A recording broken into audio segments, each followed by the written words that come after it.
Een grote groep Amelanders vindt dat er te min rekening gehouden wordt met de belangen van de eilanders.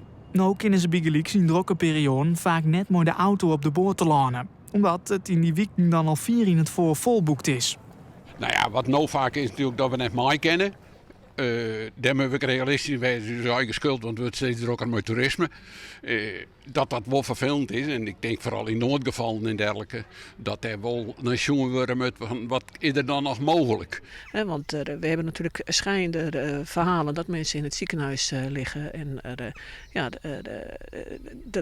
de laatste adem uitblazen, zeg maar. En de familie zit op het eiland en kan niet naar het ziekenhuis, naar de familie toe. Dus dat zijn hele beroerde dingen. En dat wil je eigenlijk niet hebben.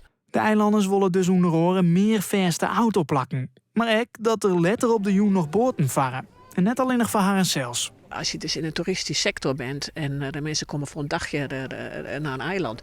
Ja, die willen eigenlijk heel graag ook nog even een hapje en een drankje. En dan 's avonds om 8 uur of 8:30 met de boot weg. De stem van de Amelander is hield iets loerder bij de peteren onder de veerconcessie. Maar ze vinden dat het nog net genoeg is. Wij horen bij Nederland. Maar we kunnen Nederland niet bereiken. We zijn opgesloten vanaf 's avonds als het donker is en de laatste boten weg zijn. Is voor ons geen kans meer om de rest van Nederland te bereiken. Ja, en dat vind ik toch wel een dingetje waar iedereen misschien even een keertje over moet nadenken. Onder eind van 2026 valt het besluit waar de nieuwe concessiehouders van de Frieske Wateilanden worden.